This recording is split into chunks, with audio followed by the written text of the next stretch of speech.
Finally okay, क्या मेरी आवाज़ आ रही है आप लोगों को? 1 घंटे है ना, पूरा पूरा घूम चुकी है जो घूम गया। Let me check. Yes, perfect perfect. देखो, कहते हैं ना कि जब किसी चीज़ का बड़ी शिद्दत से इंतज़ार करते हो तो वो चीज़ जो है ना आपकी बैंड बजा देती है। तो I hope am I audible to you all, और आपके कमेंट्स में यहाँ पर देख पा रहा हूँ। यस, फाइनली हमारा वीडियो जो है स्टार्ट हो चुका है, तो मैं इन्फॉर्म कर देता हूँ।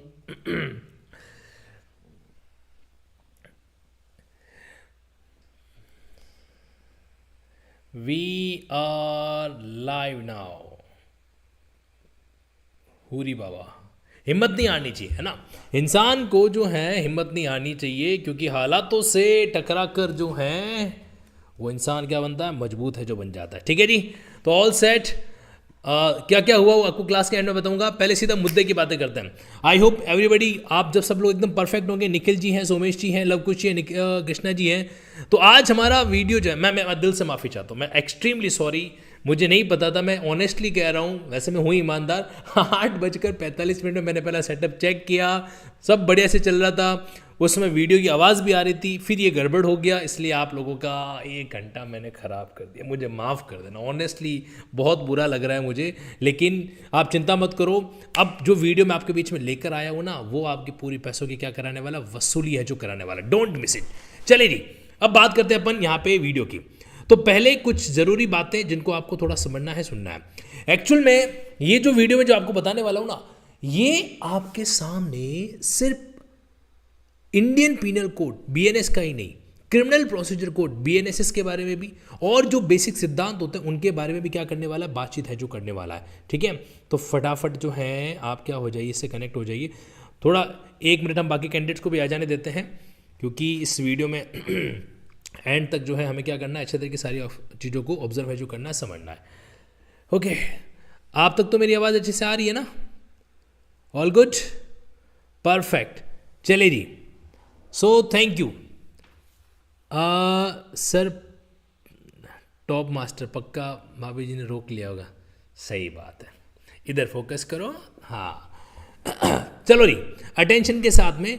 तो अब देखो इसकी कहानी क्या है, किस तरीके से आगे बढ़ना है, वो हम सब कुछ क्या करेंगे, साथ साथ में ही सुनेंगे, साथ साथ में अप्लाई करेंगे। तो यहाँ मैं बिना देरी के से सीधा मुद्दा आपके बीच स्टार्ट कर रहा हूँ। मुद्दा ये है कि यहाँ पे जो है जज साहब ने, जो वकील साहब हैं, उन्होंने क्या किया, पहले एक सेक्शन हुआ करता था 482 सीआरपीसी का। अभी अगर आप उस सेक्शन को ढूंढोगे तो आपको 528 में देखने को मिलेगा। कहाँ देखने को मिलेगा? 528 में है जो देखने को मिलेगा। ठीक, तो एफआईआर को क्वेश करने के लिए क्या किया उन्होंने, एक तरीके से पिटीशन फाइल किया। आप जब 482 पढ़ते हो तो वहां पे 3 ग्राउंड आपको मेंशन है जो किया हुआ है। पहला ग्राउंड किसी भी क्रिमिनल ऑर्डर को इफेक्ट देने के लिए, एक तो ये। दूसरा ग्राउंड वहां पे क्या दे रखा है कि मान लीजिए कोई भी जो है कोर्ट की प्रक्रिया का मिसयूज ना करे, क्या नहीं करे, मिसयूज है जो ना करे, तो उस पर्पज के लिए। और साथ ही साथ में तीसरा एक और पॉइंट वहां पे मेंशन है जो कर रखा है, for the end of justice, बराबर। तो ये 3 चीजें वहां पे क्या होती है, आपके सामने मेंशन है जो करा रखी है। तो अब हुआ ये, इस कंसर्न के अंदर सीधी सी बात बता रहा हूं कि मिसयूज किया गया प्रोसीडिंग का, किसके द्वारा, श्रीमती जी के द्वारा, करेक्ट। तो उस पॉइंट ऑफ व्यू को आज हमें क्या करना है, अच्छे से ऑब्जर्व है जो करना है। तो यहां पर ये वीडियो मैं शुरू से जो है स्टार्ट कर रहा हूं आपके बीच में, and now, right now, see. So I have filed this petition for quashing the FIR on behalf of the husband lordship. Yes. What is Marriage it? took place in the year 2004. What is this 498A? Yes, He lordship. was arrested. Lordship, in this case, lordship, देखो, पहला point, जब कभी भी आप जो है अपने case को प्रेजेंट करते हो, आपने फाइल जो है वो जज साहब के पास भिजवा दी। जब तक जज साहब फाइल को ओपन नहीं करे तब तक हमें अपना आर्ग्यूमेंट, हमने अपनी कोई भी बात जो स्टार्ट नहीं करनी होती है। ठीक है, हमें पेशेंटली वेट करना पड़ता है कि ऑनरेबल जज साहब के पास में फाइल आ चुकी है एंड और वो उन्होंने फाइल को ओपन करना शुरू कर दिया है, करेक्ट। क्योंकि आप जो कह रहे हो ना, आपको तुरंत अपनी बात को क्या करना पड़ेगा, जो भी एनेक्सर वगैरह है उसके साथ बताना पड़ेगा कि भाई इसमें ये पैराग्राफ है, वो चीज़ है, वगैरह वगैरह। जज साहब जो सामने बैठे ना, वो एक स्टैंडर्ड फॉर्मेट की ड्राफ्टिंग को फॉलो करते हैं, यानी कि उनको पता रहता है कि भाई जनरली क्या है कि स्टैंडर्ड से आपने डील है जो कर रखा है, बराबर। तो ऐसे वे के अंदर आप जो बताओगे वो फटाक से पहुंच जाएंगे। आपने कहा कि सब पैरा नंबर 28 है, आपको कि सब एनेक्सर सो एंड सो है, तो वो बिना देखे, जैसे अभी आप लोग बेरेक में सर्फिंग करते हो ना, तो उनको फाइलों की सर्फिंग करने की क्या हो रखी है, अच्छी खासी है जो आदत वहाँ पे हो रखी है। ठीक, नाउ सी तो अटेंशन के साथ अब देखो नेक्स्ट पॉइंट। तो यहाँ पर इन्होंने क्या कहा, बेसिक सी बात बताई, अब आगे देखो। By He's the now on order bail. lecture He must P2. be on bail by now. No, not it's not a bail. It's a 482. देखो क्या था, फैक्ट ये है कि 2004 में शादी हुई थी, तो 2004 में शादी हुई, मैटर सुनवाई पे चल रहा है 2022-23 के अंदर। तो जज साहब ने कहा कि वो तो बेल पे छूट गया होगा, क्योंकि मैटर कौन सा था, जैसे अपने क्रुअल्टी वगैरह का मैटर था, तो उन्होंने कहा अब तो बेल मिल गई होगी, क्योंकि 20 साल हो गए, 20 साल हो गए, तो ऑब्वियसली बात है बेल तो मिलना ही मिलना है। लेकिन यहाँ पे कहानी में कुछ और है, सुनो। अब अगर उसके बाद बेल हो गया होगा, आई थिंक बेल हो, वो तो सब में बरी भी हो गया, इन्होंने दोबारा एफआईआर कटवा दी मेरे खिलाफ। अनेक्चर P2 देख लो अच्छे।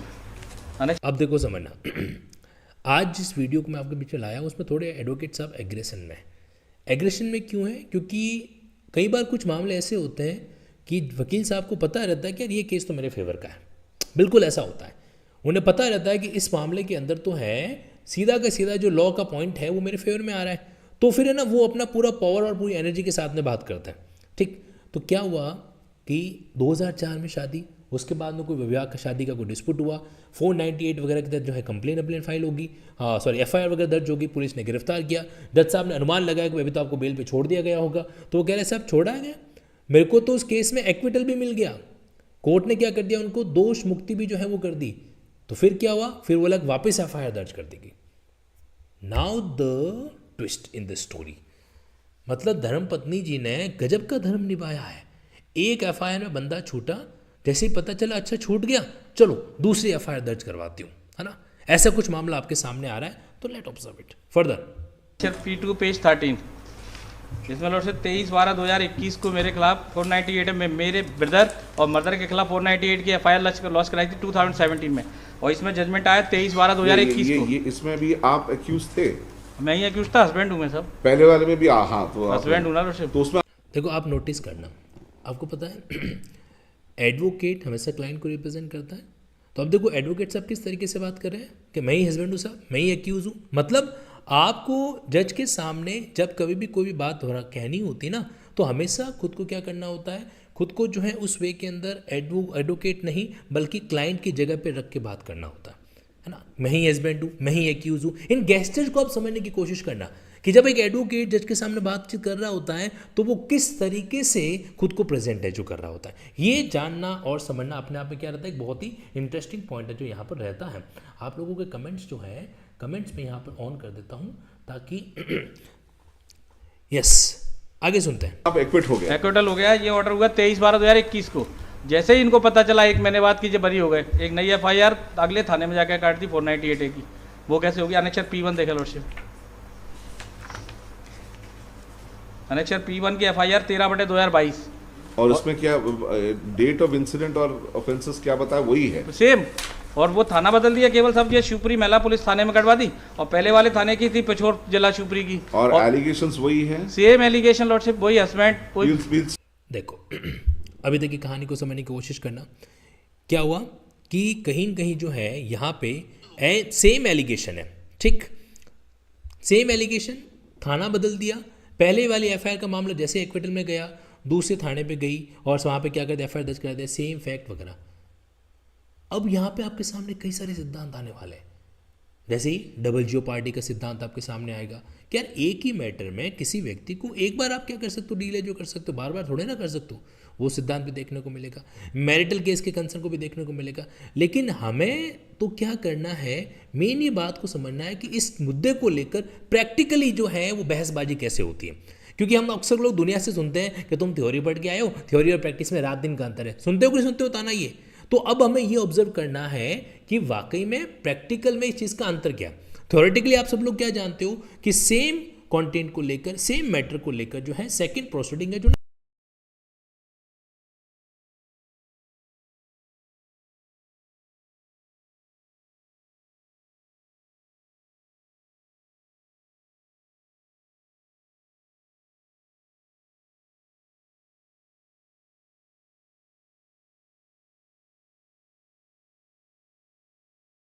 stay the FIR investigation. Challan he file कर दिया इन्होंने उसके बाद। Yes, एक मिनट, ये फैक्ट्स ये जो नए FIR में दिए हैं वो पुराने वाले में भी दे सकते थे, दे सकते थे, पूरा दे सकते। तो क्या बचा बचा के रखोगे क्या कि नए नए केस जब भी चाहिए लगा लो? उसमें मैंने ये नहीं कहा, इसमें कह रही है अच्छा इसमें भी एक्विटल हो जाए तो बोल दे नहीं मेरे ऊपर गाड़ी चढ़ाने की कोशिश थी की थी फलाने तारीख को, जो मैं पहले नहीं किया था, तो उसका जो है 307 भी लगाइए। ये तो अनंत रहेगा। We'll stay the proceedings arising from this. Yes, what do you?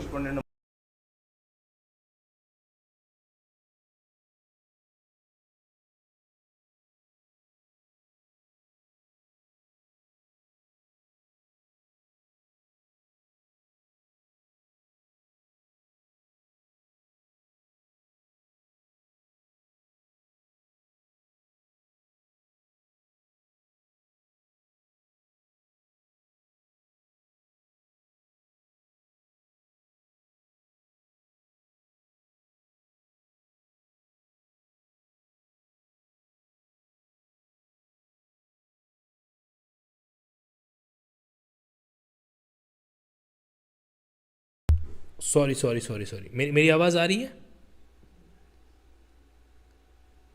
हाँ तो आके बताना चाहिए ना, ऐसा कुछ मामला अटक जाता है तो बाहर खड़े खड़े क्या देख रहे थे, बताया करो। अब ठीक है, नाउ इट्स ओके। क्या मेरी आवाज़ अब आ गई ना? हाँ, जैसे सूरज की गर्मी में जलते हुए तन को मिल जाए तरुवर की छाया। क्या मेरा सुरीला गाना भी आपको सुनाई दे रहा है? ऑल गुड, ठीक है, ओके। आज है ना प्रकृति परीक्षा ले रही है, लेकिन हम इस परीक्षा में हारेंगे नहीं। चलो जी, नेक्स्ट पॉइंट। तो देखो क्या हुआ इस सिनेरियो के अंदर, जज साहब ने यहाँ पे बात की और उस जो पार्टी है महिला से उन्होंने क्या पूछ लिया, 30 सेकंड पीछे समझाओ, ठीक है मैं पूरा समझा देता हूँ। तो मामला ये था कि एक तरीके से जज साहब ने जो है सामने वाले जो महिला के वकील हैं उनसे पूछा कि क्या ये बात सही है कि दोनों FIR के अंदर जो है वो एलिमेंट एक तरीके से सेम है। तो उन वकील साहब ने कहा कि हाँ ये बात सही है कि दोनों में एलिमेंट सेम है। तो फिर जज साहब ने एक सासू माँ वाला ताना मारा, है ना।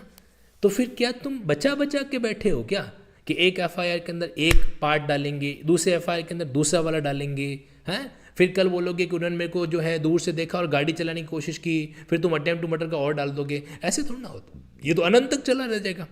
तो इस तरीके से ये वाली बात यहाँ पर क्या हो रही है, एप्लीकेबल है, जो होती है। हाँ जी। नाउ सी, अब जरा इस बात को आप थोड़ा और गहराई के साथ समझने की कोशिश कीजिए। देखो यहाँ पे आपके सामने वाला पॉइंट आ गया। अब थोड़ा वीडियो को और आगे, यानी कि यहाँ तक की कहानी बड़ी क्लियर होगी। हस्बैंड पिटिशनर आया, उसने ये कहा कि साहब पहले FIR था, मामला चला, मुझे एक्विटल मिल गया, मुझे कोर्ट से वरी कर दिया गया, ठीक है।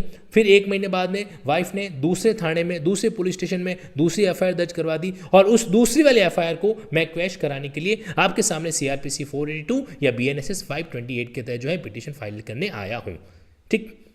अब आगे सुनो। Now see. You know, what do you want to say? I'm on another point, हाँ. Kindly see my IA. हाँ. IA number 14971/22. 14971/22. This is application for taking documents on record. Yes. I have annexed. आइए आपके interlocutory application, interim application वगैरह के लिए abbreviation के format का उसको क्या क्या इस्तेमाल है जो किया जा सकता है। नाउ सी, तो अब जो है उस वाइफ के जो वकील साहब है वो बोल रहे हैं। अब सवाल ये कि यार वाइफ के वकील साहब बोलेंगे क्या, ये तो मैटर बड़ा क्लियर कट दिख रहा है। यहाँ पे तो जो मैटर आ रहा है वो एक तरीके से क्लियर कट आ रहा है कि एक वे में के अंदर जो है आपने इस तरीके से ऑलरेडी मैटर क्लोज करा दिया, फिर सेकंड FIR दर्ज कर दी। तो अब देखो सुनो भाई, डिफेंस के वकील साहब कुछ तो, मतलब सॉरी जो रेस्पोंडेंट के वकील साहब है कुछ तो तैयार करके आए होंगे। तो हमारे लिए इंटरेस्टिंग बात ये है ये जानना कि रेस्पोंडेंट के वकील साहब क्या कहना चाह रहे हैं। चलिए सुनते हैं। An application dated 3/3/2002. आपका सर लीगल पॉइंट है कि सेकंड प्रोसिक्यूशन नहीं हो सकता, बट मेरा सब जो सबमिशन है वो ये है कि मैंने तो एप्लीकेशन ही दूसरी दी थी। मेरी एप्लीकेशन जो उसकी कॉपी मैंने लगाई है, हाँ। वो मेरी एप्लीकेशन ये है कि कहाँ है वो without divorce- एप्लीकेशन? हाँ हाँ, क्या है इस एप्लीकेशन? ये मेरी एप्लीकेशन ये थी सर कि बिना डाइवोर्स के आपने सेकंड मैरिज कर ली है। हाँ। This application was forwarded by the SP to the police station, हाँ। और वहां पर जब हम गए तो इस एप्लीकेशन पर से एफआईआर नहीं हुई और उन्होंने वो 498 की क्या एफआईआर कर दी। इस एफआईआर से दूसरी शादी का एफआईआर बन सकता है क्या इस कंप्लेंट केस के ऊपर? नहीं बन सकता ना, मैं भी यही कह रहा हूँ मैडम, हाँ, नहीं तो बन आपने सकता। पुलिस को दिया क्यों? अगर बिगमी का केस है तो आपने पुलिस को शिकायत क्यों? रुकना पड़ेगा यहाँ पे। अभी जो है ना, 1 मिनट के पॉइंट को थोड़ा अच्छे से सुनो, अटेंशन। क्या हुआ कि वाइफ के वकील साहब ये कह रहे हैं कि साहब हमने तो एप्लीकेशन किसी और चीज़ का ही दिया था। हमने तो एप्लीकेशन किस बात का दिया कि हस्बैंड ने पहली वाली शादी कंटिन्यू चल रही है तो दूसरी शादी कैसे कर ली। तो ये हमने एप्लीकेशन जो है किसको दिया? हमने एप्लीकेशन दिया एसपी को, सुपरिटेंडेंट ऑफ पुलिस को शॉर्ट में बोला जाता है एसपी, ठीक है, पुलिस अधीक्षक इसको शुद्ध हिंदी में कहा जाता है। तो जिले के पुलिस डिपार्टमेंट का जो हेड है उसको एसपी आप कह सकते हो। इनफैक्ट कई बार जो पुलिस एफआईआर दर्ज नहीं करती है ना, तो आपके पास एक ऑप्शन होता है कि आप एसपी के पास चले जाओ और एसपी डायरेक्शन दे सकता है पुलिस को। तो हुआ ये कि वाइफ का जो वकील साहब है वो कह रहा है कि साहब हमने तो एप्लीकेशन कुछ और दी, हमने तो एसपी को बोला कि भाई ये जो हमारे हस्बैंड, हमारे मतलब मेरे इंडिविजुअल के ही हस्बैंड है, सबके सामूहिक हस्बैंड नहीं है, तो कहा कि ये जो मेरे हस्बैंड हैं ये ऑलरेडी अभी तक डाइवोर्स हुआ नहीं है और डाइवोर्स से पहले इन्होंने दूसरी शादी कर ली। तो जब भी कभी भी आप लिविंग स्पाउस, लिविंग यानी कि जिंदा पति या जिंदा पत्नी के होते हुए दूसरी शादी करते हो तो इसको जो है ना, इसको ऑफेंस ऑफ बिगेमी बोलते हैं। बिगेमी कह दो, कुछ लोग बाइगेमी प्रोनाउंस करते हैं, एक ही बात है, यानी कि द्विह विवाह, क्या बोलते हैं? द्विविवाह। तो ये अपराध है। इंडियन पीनल कोड के अंदर जब आप ऑफेंस अगेंस्ट मैरिज के सेगमेंट को देखते हो, जो कि आपके चैप्टर नंबर 20 में दे रखा है, सेक्शन 494 और सेक्शन 495, इन दोनों में ही बाइगेमी का मामला है। 495 थोड़ा सा एग्रावेटेड है, 494 नॉर्मल है, ठीक। दोनों के अंदर ही बिगेमी कह दो, बाइगेमी कह दो, द्विविवाह कह दो, उसके बारे में मेंशन कर रखा है। तो वाइफ के एडवोकेट साहब कह रहे हैं कि साहब मैंने तो एप्लीकेशन ये दी एसपी को और वो एप्लीकेशन जो पुलिस के पास आई और पुलिस ने जो है वो तो उस मामले में एफआईआर दर्ज कर दी। भाई हमने तो खाली एप्लीकेशन दी थी। अब इस चीज़ को समझना, एक्चुअल में क्या करना चाह रहे हैं वाइफ के जो ऑनरेबल वकील, लर्नेड वकील साहब है, वो मैटर को घुमाना चाह रहे हैं कि भाई हमने ऐसा किया था वगैरह, वैसा किया था, सो एंड सो। लेकिन अब आगे की कहानी सुनो। अब जज साहब ने इस बात को कैसे डील किया वो हमारे लिए जानना समझना जरूरी है। मैं इसको थोड़ा सा रिवर्स ले रहा हूं, ठीक है, ज्यादा नहीं, 5 सेकेंड वापस सुनिए। कंप्लेंट केस के ऊपर नहीं बन सकता ना, मैं भी यही कह रहा हूँ मैडम, हाँ, नहीं तो बन आपने पुलिस को दिया क्यों? अगर बिगमी का केस है सकता। और वहां पर जब हम गए तो इस एप्लीकेशन पर से एफआईआर नहीं हुई और उन्होंने वो 498 की क्या एफआईआर कर दी। इस एफआईआर से दूसरी शादी का एफआईआर बन सकता है क्या इस कंप्लेंट केस के ऊपर? नहीं बन सकता ना, मैं भी यही कह रहा हूँ मैडम, हाँ, नहीं तो बन आपने सकता। पुलिस को दिया क्यों? यहीं पे गई बफेलो वाटर लेने। क्यों? क्योंकि यहाँ पे जब आप अपोजिट पार्टी के एडवोकेट साहब वो खुद ही कह रहे हैं कि मैं भी यही कह रहा हूँ कि नहीं बन सकती। अब यहीं से वो पॉइंट उन्होंने वही जज साहब ने भी पकड़ लिया और सामने वाले पार्टी के तो फेवर की बात थी कि मैं भी यही कह रहा हूँ कि नहीं बन सकती, नहीं बन सकती। तो अब पता है जज साहब क्या बोलेंगे आगे जाके, तो नहीं बन सकती तो क्वेश करो, क्या ही दिक्कत है। बट एक चीज़ आप ऑब्जर्व करना, एक सवाल पूछा जज साहब ने, क्या पूछा कि वो जो आपने एप्लीकेशन एसपी को दी थी, क्या उसके बेसिस पर आप ये इस तरीके से ये एफआईआर कर सकते हो क्या, है ना। इस पॉइंट को समझना। और आगे मज़ेदार बात आने वाली है। क्या आने वाली है मैं आपको एडवांस में थोड़ा हिंट दे देता हूँ। अब आप कितना उसको इंटरेस्टिंग तरीके से सुनोगे वो आपके ऊपर डिपेंड करेगा। एक्चुअल में क्या होता है कि जो मैरिज के अगेंस्ट में जो ऑफेंस होते हैं ना, तो मैरिटल ऑफेंस के केस में आपके सीआरपीसी 198 और अगर आप इसको बीएनएसएस में ढूंढना चाहोगे तो यही चीज़ आपको बीएनएसएस में 219 में देखने को मिलेगी। ऑफेंस अगेंस्ट मैरिज के केस में करनी होती है कंप्लेन। मतलब मैरिटल ऑफेंसेस के अंदर कभी भी जो है एफआईआर दर्ज नहीं होती, वहाँ पे क्या होती है कंप्लेन। कौन कंप्लेन फाइल करेगा? स्पाउस है या पत्नी के मामलों में उसके रिलेटिव जो है जैसे मदर, फादर वगैरह, ब्रदर वगैरह है, वो क्या कर सकते हैं? कंप्लेन है जो कर सकते हैं। तो जज साहब ने सीधा एक सवाल पूछा, पुलिस कब से कंप्लेन करने गई, उनके पास क्यों गए थे? आप पुलिस के पास गए ही क्यों? जज साहब का सवाल क्या, वापस सुनना आप लोग। और ये सवाल आपको तब समझ में आएगा अगर आपको सीआरपीसी का सेक्शन 198 पता है या बीएनएसएस का सेक्शन 219 पता है। अगर वो जानकारी नहीं है तो जज साहब के सवाल को आप समझ नहीं पाओगे। थ्योरेटिकल प्रोविजन के बिना ना तो कोई प्रैक्टिस हुई थी, ना होती है, ना हो पाएगी। जीवन के अंदर हमेशा याद रखना। नाउ वापस सुनिए इस बात को। जब जज साहब ने ये बात पूछा कि आप जो हैं पुलिस के पास गए क्यों थे, आप मतलब वाइफ, इस एफआईआर से दूसरी शादी का एफआईआर बन सकता है क्या इस कंप्लेंट केस के ऊपर? नहीं बन सकता ना, मैं भी यही कह रहा हूँ मालूम। हाँ, नहीं तो बन आपने सकता। पुलिस को दिया क्यों? अगर बिगमी का केस है तो आपने पुलिस को एक शिकायत क्यों की? वो मालूम गांव का माहौल है, उन्होंने अरे मालूम गांव कि- का माहौल है। तो ये खामोशी बहुत बयां करती है। सुना है आप लोगों ने, हैं कि मंद मंद मत मुस्कुराया करो, कभी खामोश भी रहा करो, क्योंकि खामोशी बड़ी बातें कह जाती है। तो अब जैसे ही सवाल आया, वकील किसी पॉइंट पे अगर साइलेंट है तो आप समझ जाओ कि वहाँ पे कहीं कि उसका केस अब धीरे धीरे क्या होता है, डाउन होता चला जाता है। एक बात मैं फिर से आपको डिस्क्लेम करना चाहता हूँ कि पर्सनली लिंकिंग लॉ की टीम की तरफ से ऑनरेबल जस्टिस और हमारे लर्नेड एडवोकेट्स, ये हमारे देश के लिए आइडियल्स होते हैं, ठीक है। तो उनके मार्फत आज अपन कुछ लॉ के फील्ड में सीख पा रहे हैं, तो वी स्पेशली थैंक्स हैं, ठीक है। वो अपने कर्म से हमें कुछ बहुत कुछ बातें सिखा पा रहे। तो इस वीडियो का किसी भी वे में कोई भी उद्देश्य जो है किसी भी लर्नेड एडवोकेट या ऑनरेबल जस्टिस की डिग्निटी को किसी भी वे के अंदर डायरेक्ट इंडायरेक्ट इम्पीच करने का बिल्कुल भी नहीं है, राइट। अब वापस आ जाइए। तो अब देखो यहाँ पे सीधा सा मुद्दा है कि कंप्लेंट का केस था, तुम गए क्यों थे पुलिस के पास में, है? तो अब वो बहाना कर रहे कि साहब गांव का माहौल है, ये है वो है। अब सुनो, अगर बिगमी का केस है तो आपने पुलिस को एक शिकायत क्यों की? वो मालूम गांव का माहौल है, उन्होंने अरे मालूम गांव कि- का माहौल है। She is very persistent that अगर आपका कहना है कि हिंदी मीडियम के स्टूडेंट ध्यान दो, परसिस्टेंट वर्ड यूज किया गया। सी इज वेरी परसिस्टेंट। सी कौन? वाइफ। कह रही वाइफ तो तुम्हारी, ये वाइफ तो बहुत परसिस्टेंस है। परसिस्टेंस का मतलब है जिद्दी। कहते हैं ना कि भाई ये तो यार वो तो बिल्कुल अड़ी हुई थी कि मेरे को ये करनी ही करनी है। तो वो जब कोई इस तरह का कोई परसिस्टेंट बंदा होता है, वो कैसे गांव के माहौल से प्रभावित हो सकता है? कि गांव का माहौल था इसलिए हम एसपी के पास चले गए, वैसा हो गया। तो अब जो ये स्टेटमेंट होता है ना कि यार अगर कोई पर्सन परसिस्टेंट है तो वो आसपास की चीज़ों से ऐसे तो ना प्रभावित होता है, करेक्ट। तो ये बात यहाँ पे इन्होंने कही। तो सीज परसिस्टेंट का मतलब यहाँ पे आपको इस सेंस में समझना।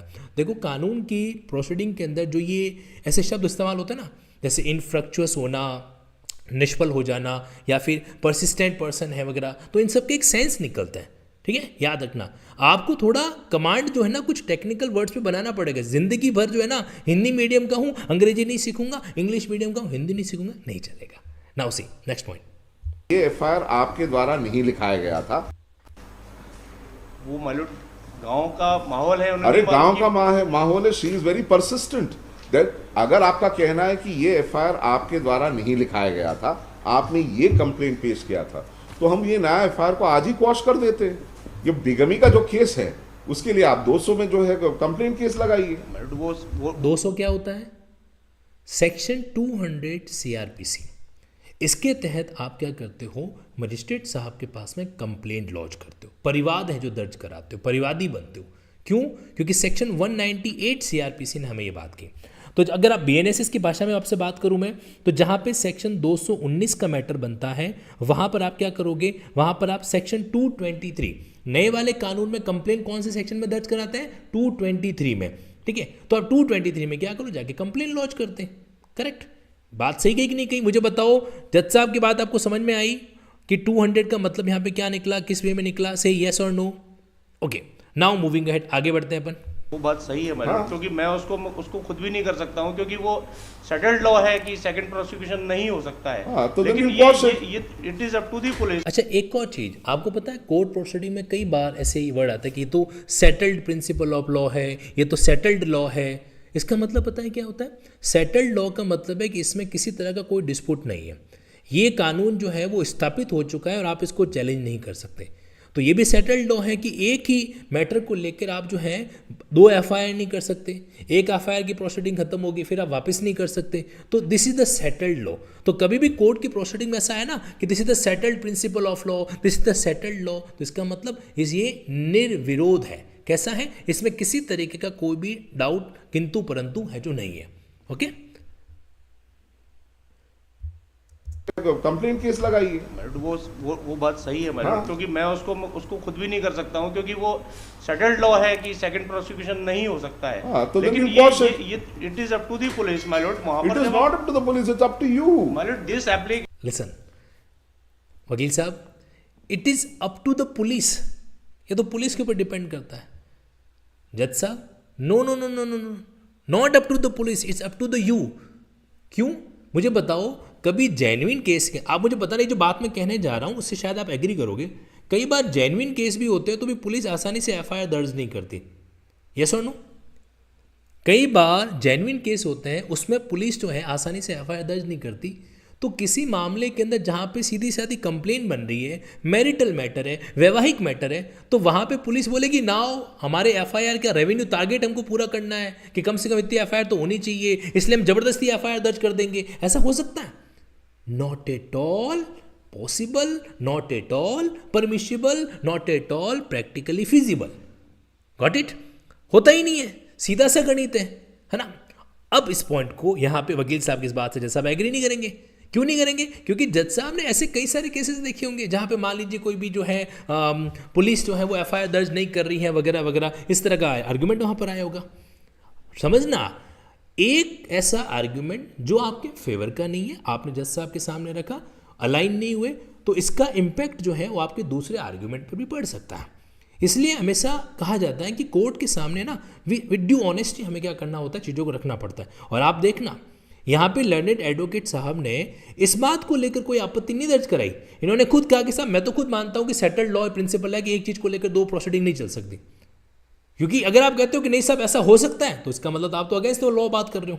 बट लर्नेड एडवोकेट साहब ने ऐसा नहीं कहा। भले ही वो क्या थे, रेस्पोंडेंट के वकील साहब थे, भले ही उनका केस इस मामले में प्रीजुडिस अफेक्ट हो रहा है, पर फिर भी उन्होंने वायलेशन ऑफ लॉ के अगेंस्ट वाली कोई बात नहीं बताई। This is the professional etiquettes. Got it?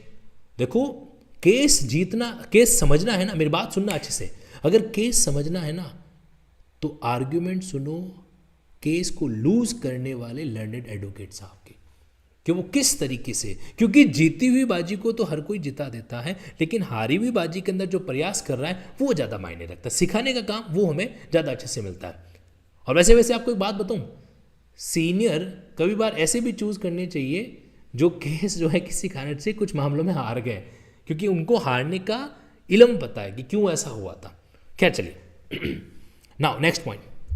This FIR was lodged on the basis of written report. उसमें देखें जो एफआईआर है, हाँ, उसमें है कि रिटन रिपोर्ट पर से एप्लीकेशन ये एफआईआर, और ये रिटन रिपोर्ट ये है, और रिटन रिपोर्ट ये है, और उसी डेट की है माय लॉर्ड। ये फिर अगर वो डेट की ये एफआईआर, तो वही तो मैं बोल रहा, I can give you the easiest way out is we will protect your right to file a complaint case for. हालांकि यहाँ पर हमको एक बात समझ में नहीं आई यहाँ पे कि किस रिटन रिपोर्ट के बारे में बात कर रहे हैं, क्योंकि इंटरिम एप्लीकेशन उस महिला के द्वारा एसपी को दिया गया था कि भाई हस्बैंड जो है दूसरी शादी कर रहे हैं, अभी तक डिवोर्स नहीं हुआ है। एसपी ने पुलिस को वो भेजा, डायरेक्शन भेजा, और सेम डे को कोई रिपोर्ट का जिक्र किया जा रहा है। तो ये फैक्ट यहाँ पे इनकम्प्लीट है कि वो किस रिपोर्ट की बात हो रही है। ठीक है, ऑफेंस अंडर 494 494 है ना वो, जी सर, 494 498 You can file- अब देखो कई बार, अब देखो जज साहब इतने सारे मैटर को डील करते हैं, सेक्शंस का मामला ऊपर नीचे हो जाता है, तो 494 की बात ही हो रही है। 494 और 495 आईपीसी में क्या अंतर है? उसमें अंतर ये कि एक में जो है आप जो है नई वाली को बताते नहीं हो। अच्छा, अगर मैं आपसे सवाल पूछूं, एक है पुरानी वाली, एक है नई वाली, तो मुझे अब इतना बताइए कि किसको बिना बताए अगर आप दूसरी शादी करते हो तो मामला 495 में चला जाएगा। अच्छा, 495 में सजा ज़्यादा है, 494 में कम है। 495 ये कह रहा है कि आपने जो है बिना उनकी जानकारी के ऐसा कर दिया। ठीक, तो यहाँ पे मामला है। देखो सीधी सी बात है, पुरानी वाली को तो बता के करने की हिम्मत करना भी मत, ठीक है, वरना दे दनादन वाला मामला है। तो सीधी सी बात है, आप नई वाली को बताते नहीं हो कि मैं ऑलरेडी शादीशुदा हूँ, तो उसको कहा जाता है एक तरीके से कंसीलमेंट करना, फैक्ट को क्या करना, छुपाना। ठीक, तो हमेशा फैक्ट किससे छुपाए जाते हैं? नए पर्सन से छुपाए, नई वाली नया वाला जो भी है उससे छुपाए जाते हैं कि you are already married so and so वगैरह। लेकिन इस केस के अंदर जब कोर्ट प्रोसीडिंग चल रही तो छुपाने वाला तो कोई मैटर रहा ही नहीं, तो यहाँ पे मैटर आ रहा है 494 का। अब अगर आप इसी चीज को जानना चाहते हैं कि भारतीय न्याय संहिता के अंदर ये सिमिलर अपराध आपको कहाँ देखने को मिलेगा, तो ये अपराध आपको देखने को मिलेगा सेक्शन 82 के सबसेक्शन 1 में। कहाँ पे? सेक्शन 82 के सबसेक्शन 1 में। ठीक है, हाँ जी बिल्कुल। चेतना भंडारी जी वेरी गुड। अनिल जी बिल्कुल सही जवाब दे रहे हो। उर्वेश जी, विकास जी, बबलू जी बिल्कुल करेक्ट आंसर है। रिंकू राजपुरोहित जी, विदिक जी वेरी गुड। चलो जी, नाउ मूविंग अहेड, अब आगे बढ़ते हैं यहाँ पे। प्राइवेट कंप्लेंट लॉर्डशिप, file उसके लिए तो private इनके हैंड खुले हुए complaint. लॉर्डशिप, हैंड ओपन से। लिबर्टी में Yes, एक मिनट, This is 190. अच्छा, एक शब्द इस्तेमाल हुआ है अभी, प्राइवेट कंप्लेंट। आप लोगों ने सुना? मैं वापस सुनाता हूँ आपको। थोड़ा सा वीडियो को हल्का सा पीछे लेते हैं। Now listen. 498. He can file private complaint lordship, 498. उसके लिए तो इनके hand she can file private complaint my lordship. सुना आप लोगों ने? She can file private complaint my lordship. कौन सी प्राइवेट कंप्लेंट? तो ये जो सेक्शन 200 सीआरपीसी है या फिर 223 बीएनएसएस है, तो वो क्या है? उसको हम प्राइवेट कंप्लेंट केस बोलते हैं। क्या बोलते हैं? Private complaint case. ये बात यहाँ पे क्या होती है? लागू है, जो होती है। Now moving ahead. Thank you so much, Ashpreet ji. Sir, you have taken a great initiative for all the law student advocate, helping a lot. बिल्कुल एग्जैक्टली, बस यही प्रयास है और आप लोग भी इस प्रयास को क्या करना, सारे अदर लॉ स्टूडेंट तक जरूर पहुंचने देना। नाउ सी, खुले हुए लॉर्डशिप, हैंड ओपन से। लिबर्टी में Yes, एक मिनट, This is 494 ही है सर। अच्छा आपको नहीं लगता कि जज साहब के हाथ में जो है, जो भी बेरेक्ट है उसकी जगह लिंकिंग बेरेक्ट पहुंचना चाहिए? यस और नो, है ना? तो धीरे धीरे वहाँ तक जो है ये लिंकिंग बेरेक्ट जरूर पहुँचेंगे, बराबर समय के साथ साथ पहुँचेंगे, लेकिन पहुँचेंगे जरूर। तो ये आप उन्होंने अब वो क्रॉस चेक कर रहे हैं कि भाई 494 ही है ना। बिगमी का सीआरपीसी में कौन सा प्रोविजन है? आईपीसी में सर 490। टाइप देखो बीगेमी मतलब बाईगेमी, हम लोगों की आदत पड़ी हुई है बाईगेमी बोलने का। तो जो जज साहब हैं वो बीगेमी बोल रहे हैं, इसका मतलब उनका प्रोनाउंसिएशन ज़्यादा ठीक है। तो जो कोई कैंडिडेट बाईगेमी बोलते हैं, आज के बाद इस वीडियो के बाद में वो उसको बोलने का तरीका चेंज कर देना कि क्या करने जा रहे हो, बीगेमी करने जा रहा हूँ, ऐसे बोलना। वैसे करना मत, सिर्फ बोलने के लिए कह रहा हूँ, ठीक? तो ये मामला यहाँ पे क्या हो जाएगा, एप्लीकेबल हो जाता है। देखो अभी मैंने बताया प्राइवेट कंप्लेंट का मतलब जब आप मजिस्ट्रेट के पास जाके परिवाद दर्ज कराते हो, कंप्लेंट लॉन्च करते हो, एफआईआर दर्ज नहीं करवा रहे, उस केस को हम प्राइवेट कंप्लेंट बोलते हैं। सीधा सा गणित है, सेक्शन 223 बीएनएसएस, ठीक? तो आज के बाद हमें क्या बोलना है, बीगेमी बोलना है, बाईगेमी नहीं बोलेंगे हम लोग, क्योंकि जज साहब ने बोला है तो फाइनल है, ठीक? नाउ मूविंग अहेड, अब यहाँ पे प्रोविजन को पढ़ा जा रहा है। तो बीगेमी की बात जो है आपके कहाँ पे लिखी हुई है, बीएनएस भारतीय न्याय संहिता की सेक्शन 82 सबसेक्शन 1 के अंदर या आईपीसी के सेक्शन 494 के अंदर। सिमिलरली आपके जो वो प्रोविजन जो ये कहता है, क्या कहता है कि कहीं न कहीं जो है हमें क्या करना है, कंप्लेंट दर्ज कराना है मैरिटल केस के अंदर, वो आपके सीआरपीसी में आता है 198। और सीआरपीसी का 198 प्रोविजन का मतलब पता है क्या हुआ, सेक्शन 219 बीएनएसएस, ये लिखा हुआ वहाँ पे, जरा देखो इसको। आईपीसी में 494 and in 195 is prosecution contempt. एक minute, 196 prosecution for not criminal conspiracy public servants. हाँ, अब मज़ेदार बात देखो, ऐसे टाइम के अंदर है ना, तुरंत जो है लर्नेड वकील साहब में से किसी को बोलना चाहिए कि साहब 198 में ही दे रखा है ना? कहाँ दे रखा है? 198 में दे रखा है। बट शायद उनका ध्यान इस बात पे गया नहीं होगा। बाकी जनरल प्रैक्टिस में ऐसा होता है कि जब भी कभी भी जज साहब को सेक्शन में मान लीजिए थोड़ा बहुत कन्फ्यूज़न हो जाता है, तो उस केस में जो लर्नेड वकील होते हैं ना, वो बाकायदा कोर्ट को असिस्ट करते हैं। आप में से जो प्रैक्टिसिंग एडवोकेट है शायद वो मेरी इस बात से एग्री करेंगे, है ना?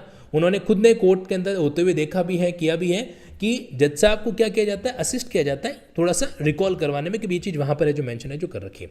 तो मैं भी आपके सामने काम करता हूँ, आपको भी थोड़ा रिकॉल करवा देता हूँ। मैं आपके सामने स्क्रीन पर वो प्रोविज़न जो है एग्जैक्टली लेकर आ जाता हूँ, ठीक है? ताकि आप लोग भी एग्जैक्टली उस चीज़ को क्या कर सकें, समझ सकें, अप्लाई कर सकें। तो देखो सीआरपीसी का सेक्शन 198 है और आप लोग क्या कर देना, इसको कनेक्ट है जो कर देना कहाँ से, आपके जो बीएनएसएस का सेक्शन 219 है वहाँ से, ठीक? तो अब जरा आप स्क्रीन पर देखिए।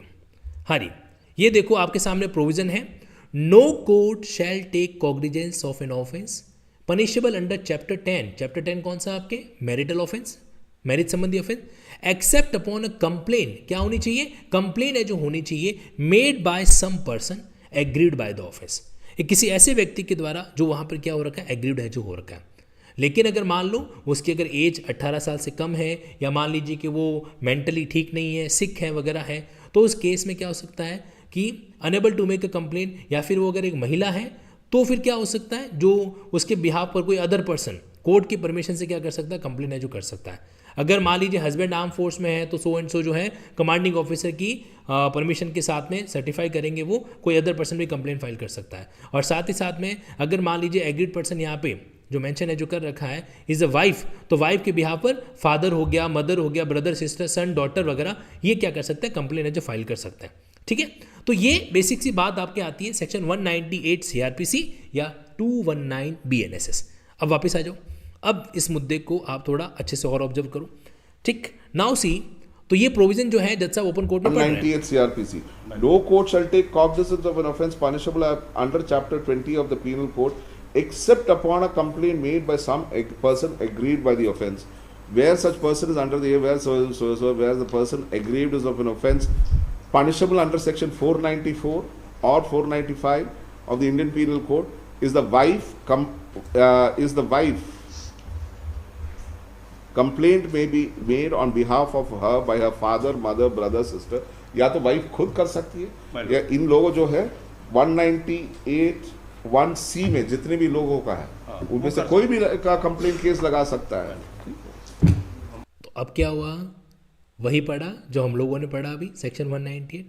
देखो आप लोग है ना इस चीज़ को समझने की कोशिश करो, बिना थ्योरेटिकल कॉन्सेप्ट क्लियर किए प्रैक्टिकल वकालत नहीं हो सकती। बुरा मत मानना, लेकिन हम LLB स्टूडेंट में से आधे से ज़्यादा स्टूडेंट ये सबसे बड़ी गलती करता है।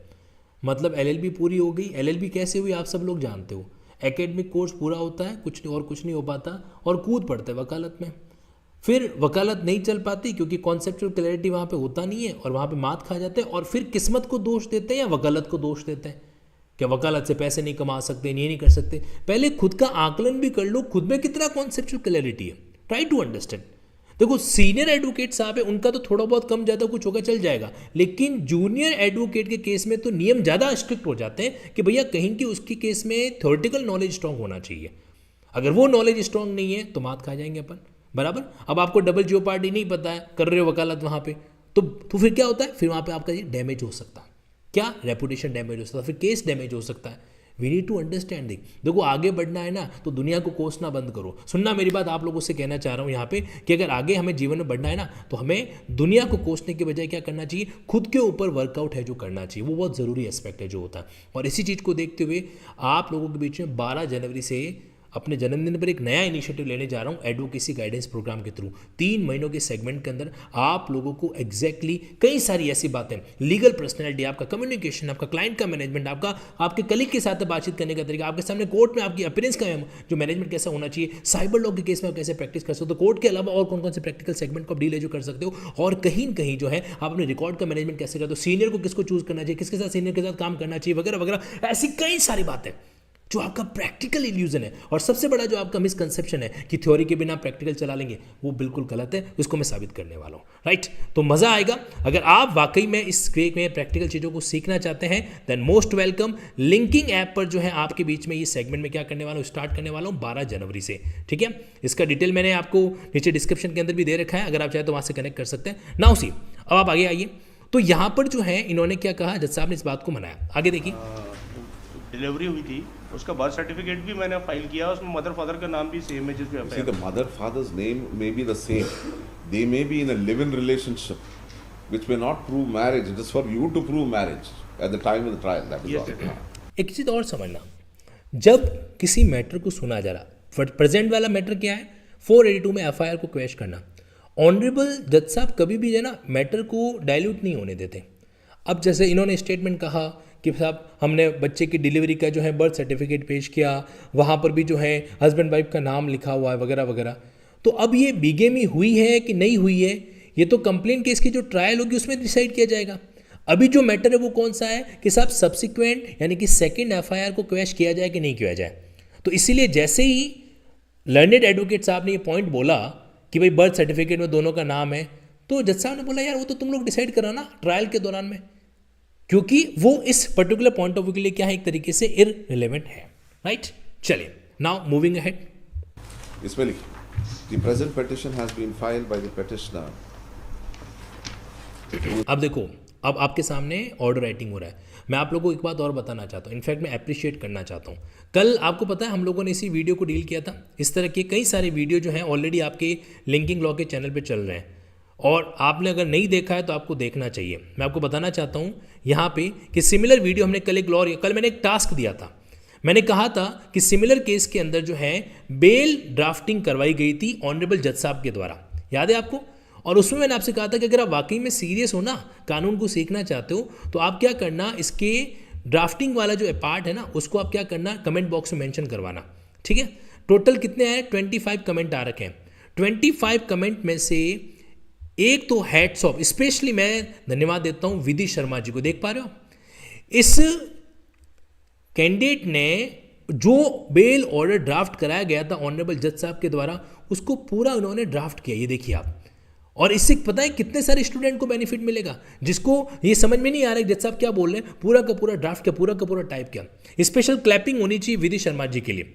आई रिक्वेस्ट एवरीवन कि जो कोई कैंडिडेट मेहनत करता है, अच्छा इनके साथ एक और कैंडिडेट थे, उनका भी नाम यहाँ पे जरूर लूँगा। बाकी सब कैंडिडेट ने तो अरे सर ऐसा वीडियो और लाओ, प्रणाम सर, लिंकिंग लॉ जिंदाबाद, लिंकिंग लॉ लव यू, वो सारा प्यार तो है ही। लेकिन ये देखो एक और हमारे सामने, आपका नाम क्या है? आशा रियाज जी, अगर मैं सही प्रोनाउंस कर पा रहा हूँ। तो इन्होंने भी क्या किया, पूरा का पूरा मैटर है जो इस तरह से ड्राफ्ट किया। अब आप मान के चलो ये आपसे एक कदम आगे निकल गए, क्योंकि आपको तो मेहनत करने की फुर्सत थोड़ी मिली नहीं होगी, है ना? लेकिन इन्होंने टाइम निकाला और कल रात को ही ये काम कंप्लीट करके हैं जो सोए थे, है ना? That's really appreciable. इसके अलावा एक और कैंडिडेट है यहाँ पे, इनका क्या नाम है? इनका मानसवी सिंह जी। तो इन्होंने भी क्या किया, इस बेल ऑर्डर की ड्राफ्टिंग को कंप्लीट किया। I personally clap for you Mansvi ji. साथ में यहाँ पे दूसरे कैंडिडेट थे आशा जी, और साथ ही साथ में आपके कैंडिडेट थे Vidhi Sharma ji. That's really good thing. देखो मैं आपको एक मैसेज दे रहा हूँ, दुनिया क्या करे हमें फ़र्क नहीं पड़ता, आपने अपना काम किया ना, रियली गुड वन, और इसी चीज़ को आगे भी कंटिन्यू करना, रुकना मत यहाँ पे। नाउ मूविंग अहेड, तो इनको जो सबसे पहले किया था विधि शर्मा जी ने, और इनको as a token of respect की तरफ से मैं स्पेशली लैंडमार्क जजमेंट का एक अच्छा सा पेपर बुकलेट इनको भिजवाने वाला हूँ लिंकिंग लॉ की टीम की तरफ से, राइट? नाउ सी, अब आप वापस आ जाओ मेन मुद्दे पे। तो देखो हमारा जो कंसर्न है ना अब ये है कि अब जज साहब क्या लिखाने वाले, ऑर्डर शीट लिखवाने वाला है। नाउ लिसन वेरी केयरफुली, और आप ये ऑब्जर्व करना कि एक जज कितना फ्लुएंसी के साथ में मैटर को ऑब्जर्व करके कोई भी चीज का है साइड करता है ना? Now understand. Agreed by the registration of the FIR being crime number 13 of 2022 registered at PS Shivpuri, Mahila Thana Shivpuri, District Shivpuri for an offence under section 498A IPC, full stop. Learned counsel for the petitioner submits. Learned council for the petitioner submit, ठीक है? तो पहले petitioner, कभी भी कोई सा order लिखा जाता है तो पहले पिटिशनर की बात रखी जाती है कि पिटिशनर ने क्या कहा, ठीक है? यहाँ पे सोमेश जी कह रहे हैं कि उन्होंने भी ऑर्डर को ड्राफ्ट किया था, वेरी गुड, बहुत अच्छी बात है, शायद हो सकता है नहीं दिखा होगा। नाउ सी, अब देखो इस बात को समझो आप। तो उन्होंने जब भी आप तरह ऑर्डर शीट होता है ना, ऑर्डर शीट में पहला पॉइंट क्या होता है कि जो व्यक्ति आपके सामने आया, पिटिशनर आ रखा है, प्लांटिफ आ रखा है, पहले उसकी बात को मेंशन कराओ। Earlier, a criminal case under section 498A and 323 read with 34 was registered by the respondent number 2 herein, which after a full-fledged trial ended in an acquittal. No देखो, after a full fledge trial, ध्यान रखना trial दो तरीके की होती है, full fledge trial और half trial. Half trial का मतलब होता है कि मैटर बीच में ही रफा दफा हो गया, सेटल हो गया, कंपाउंड हो गया, विड्रॉ हो गया, है ना? वो सारा हाफ ट्रायल में आता है। फुल फ्लेज ट्रायल का मतलब सारे कंप्लीट एविडेंस हुए और उसके बाद में एंडेड क्या हुआ, एक्विटल एज हुआ। शब्दों को नोटिस करना है। appeal has been filed by the wife. No. No appeal has been filed by the respondent number 2 herein. यहाँ पे क्या हुआ, एक्विटल हुआ, तो वाइफ को अगर प्रॉब्लम है तो वाइफ को क्या करना चाहिए था, अपील फाइल करना चाहिए था, बट वाइफ ने अपील फाइल नहीं किया। वाइफ ने क्या कर दिया, सेकेंड FIR कर दिया। Against the acquittal of the petitioner in the said case, full stop. The petitioner has been acquitted of the charge of 498A by the order dated 23/12/2021 in criminal case number RCT 180 of 2017. Full stop. Immediately upon his acquittal by the court of competent jurisdiction, comma, the आप notice करो, immediately upon the acquittal by the court of competent jurisdiction, पूरा sentence बोला जा रहा है। आपको पता है हम लोग जुडिशरी की मेंस की आंसर राइटिंग करते हैं, उसमें हम सेंटेंस लिख लेते हैं और कई बार कुछ चीज़ों को लिखना भूल जाते हैं। अब आप देखो जज साहब इसको मिस कर रहे हैं क्या, कोर्ट ऑफ कॉम्पिटेंट जुरिस्डिक्शन, मतलब उनका ऑर्डर अपने आप में स्पीकिंग ऑर्डर है कि जिस कोर्ट ने किया है वो कोर्ट कॉम्पिटेंट है, क्योंकि दोनों पार्टी में से किसी ने इसको ऑब्जेक्ट तो किया नहीं, इसका मतलब कॉम्पिटेंट ही है। Present FIR has been registered on 3/3/2022 by the respondent number 2. Learned counsel for the petitioner submits that the protection against double jeopardy would come into play here as the petitioner. अच्छा एक और चीज़ सुन लो भाई, एक तो बोलता double जियो party, यहाँ पे भी प्रोनाउंसिएशन ठीक कर लो, ठीक है? कैसा है, वापस सुनो प्रोनाउंसिएशन कैसे बोला जाता है, सुनो इसको। 2022 by the respondent number 2. Learned counsel for the petitioner submits that the protection against double jeopardy would double jeopardy, double jeopardy, जो पार्टी नहीं जेपार्डी, डबल जेपार्डी।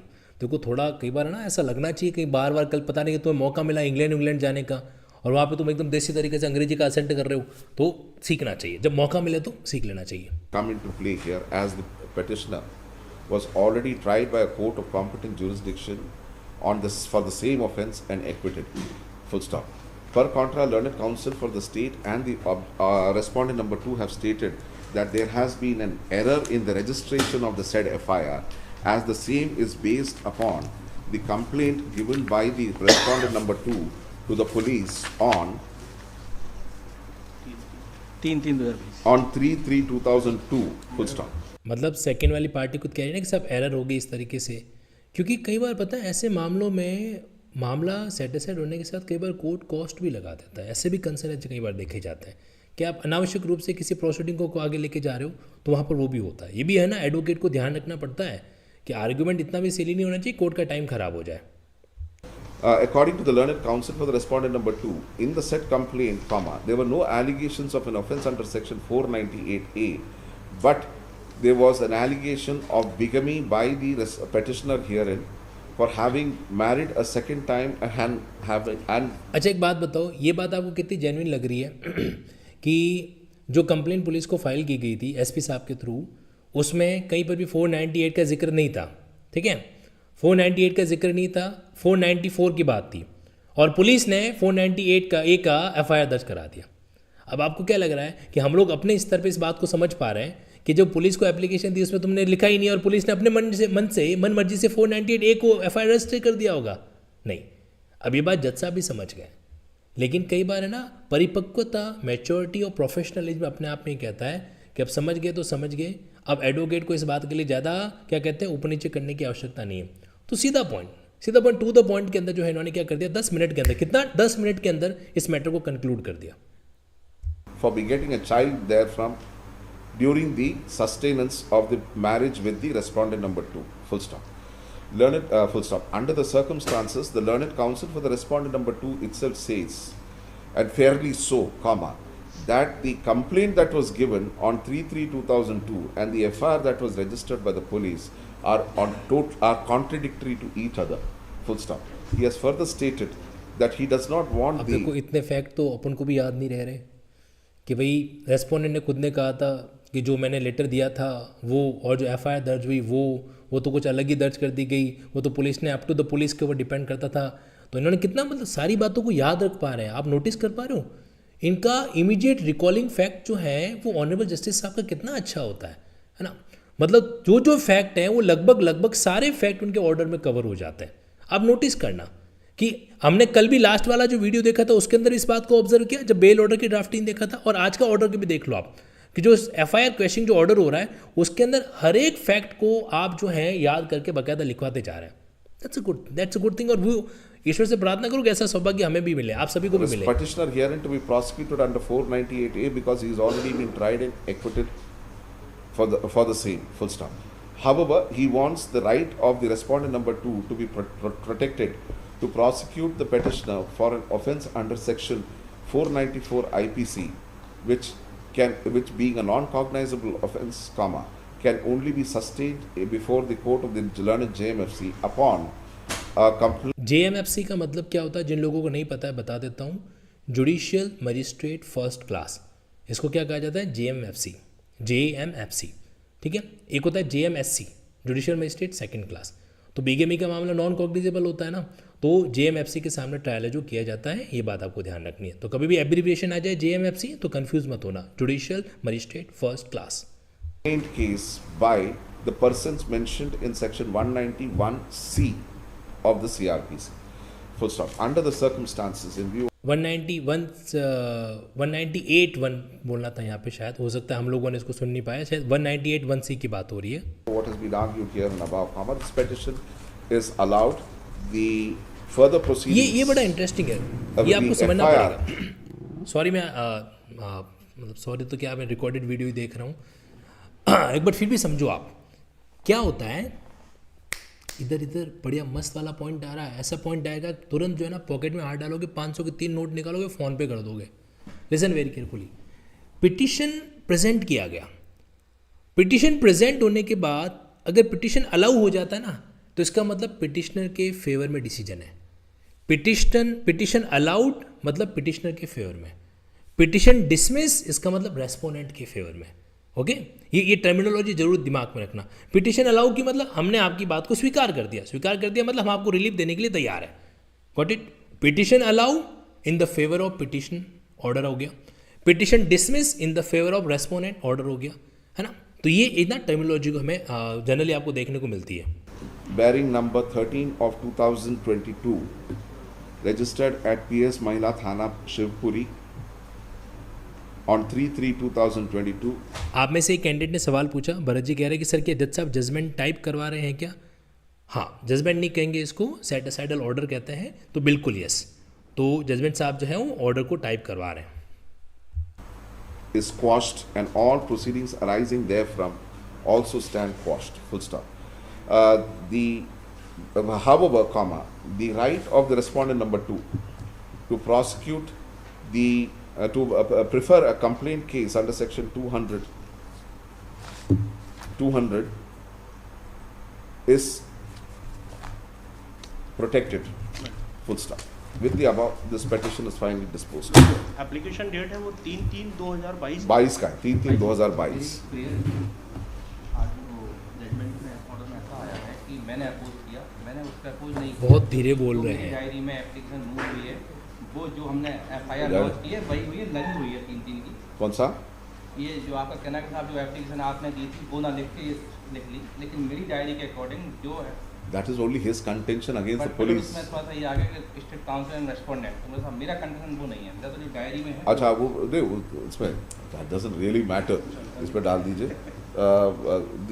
इस पर it is however clarified that submissions pertaining to the applicability of double jeopardy has been put forward only by the counsel for the petitioner and the respondent number 2, full stop, and not by the learned counsel for the state.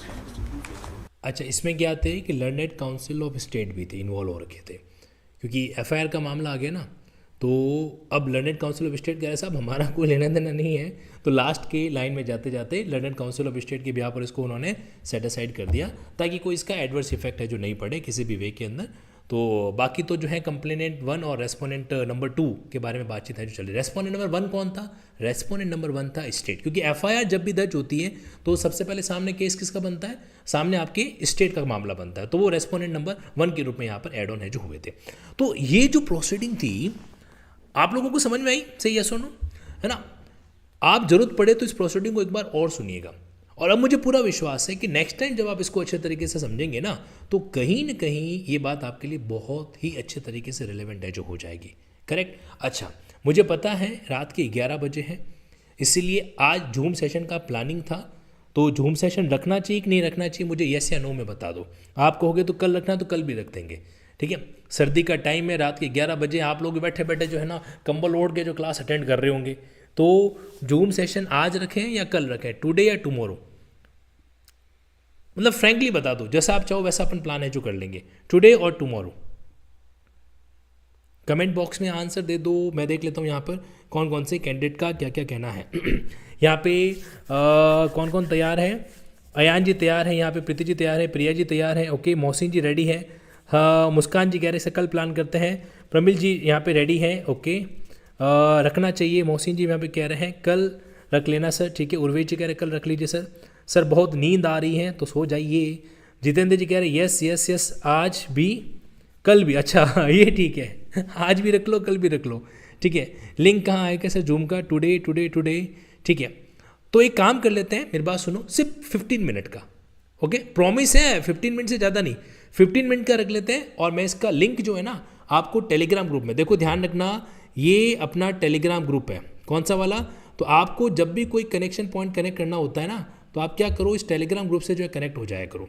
कौन सा वाला Telegram group मैं आपको बता देता हूँ यहाँ पे, जिससे लिंकिंग लॉ तनसुख सर, इस टेलीग्राम ग्रुप से आपको कनेक्टेड रहना ही रहना है, क्योंकि जो भी इन्फॉर्मेशन का कंसर्न रहता है ना वो ऑलमोस्ट मैं आपके सामने यहाँ पर है जो क्या करता हूँ, शेयर है जो करता हूँ, ठीक है। तो here I am connecting with you all at this point now see. तो ये देखो ये है अपना लिंक, इस वाले टेलीग्राम ग्रुप में मैं शेयर करता हूँ, लिंकिंग लॉ तनसुख सर, अगर आप सर्च करोगे तो भी मिल जाएगा telegram.m लिंकिंग लॉ। यहाँ पे सारे 55,000 अप्रोक्सली जो लॉ लिंक जुड़े हुए हैं, और इनफैक्ट हर सेशन की इन्फॉर्मेशन वहीं पर देता हूँ, तो आप यहाँ से कनेक्ट हो जाओ। इसका लिंक भी मैं आपको शेयर है जो करवा देता हूँ, okay. So that's all for today. छोटा सा एक जूम सेशन रखेंगे और उसके बाद में सेशन क्लोज कर देंगे, ठीक। थैंक यू सो मच, मिलता हूँ। एंड अगेन आज आपको परेशानी हुई इसके लिए माफ़ी चाहूँगा। So take care, love you all, respect you all, see you in the Zoom meeting. फटाफट लिंक है जो मैं